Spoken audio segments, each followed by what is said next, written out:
లలితమైన సందేశమునకు స్వాగతం సుస్వాగతం అండి. ఈరోజు మనము ప్రద్యుమ్నే శృంఖలాదేవి శక్తిపీఠం గురించి మాట్లాడుకుందాం. పశ్చిమ బెంగాల్లో పాండువాలో ఉంది. ఈ సతీదేవి కడుపు ఇక్కడ పడిందని అంటారు. ఈ అమ్మవారు బాలింతలా నడికట్టు కట్టుకుని ఉంటుంది. ఈ భంగిమ ప్రకృతిలోని మాతృత్వానికి ఉండే గొప్పతనం తెలియజేయడం అన్నమాట. ఇక్కడ ఆలయం ఏమీ ఉండదు, కానీ మాఘమాసంలో ఉత్సవాలు జరుగుతాయి. అన్ని శక్తిపీఠాలు ఎంత శక్తివంతమైనవో ఇది కూడా అంతే ప్రాశస్త్యం పొందింది. ముస్లింల దండయాత్రల వల్ల ఇక్కడ దేవాలయం శిథిలమైంది. ఆ ప్రదేశంలో ఒక మినార్ ఉంది. ఈ శృంఖలాదేవి క్షేత్రంపై పండితుల్లో భేదాభిప్రాయాలున్నాయి.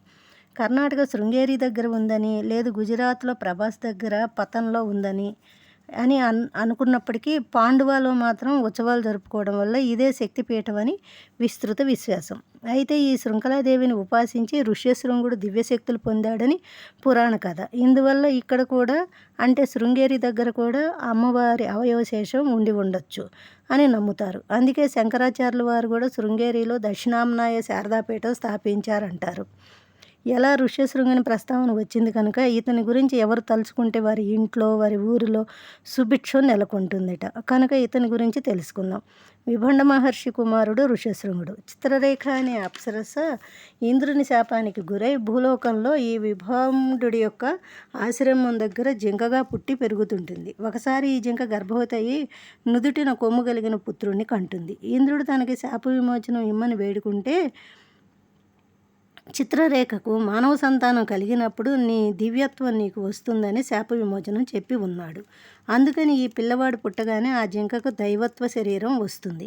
ఆమె దేవలోకానికి వెళ్తుంటే విభాండుడు ఈ పిల్లవాడిని వదిలి వెళ్లకు, ఎవరు పెంచుతారు అనగా, మేము దేవతా అప్సరసలము, మాకు మోహానురాగాలు ఉండవు అని దేవలోకం వెళ్ళిపోతుంది. అప్పుడు విభాండుడు లోకంలో స్త్రీలను నమ్మకూడదని పుట్టిన పిల్లవాడికి ఋష్యశృంగుడు అని పేరు పెట్టి లోకంలో ఆడవాళ్ళు అనేవాళ్ళు ఉన్నారని తెలియకుండా పెంచుతాడు. ఇట్లా ఉండగా అంగదేశంలో క్షామం నెలకొంటుంది.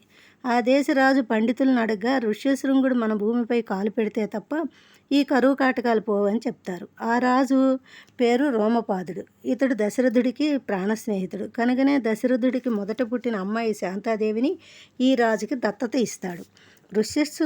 ఋష్యశృంగుడిని వాళ్ళ తండ్రి లేనప్పుడు ఈ రాజుగారు నర్తకీమణులు వెళ్ళి వాళ్ళ ఆటపాటలతో హావభావాలతో మైమరపించి రాజ్యానికి తీసుకువస్తారు.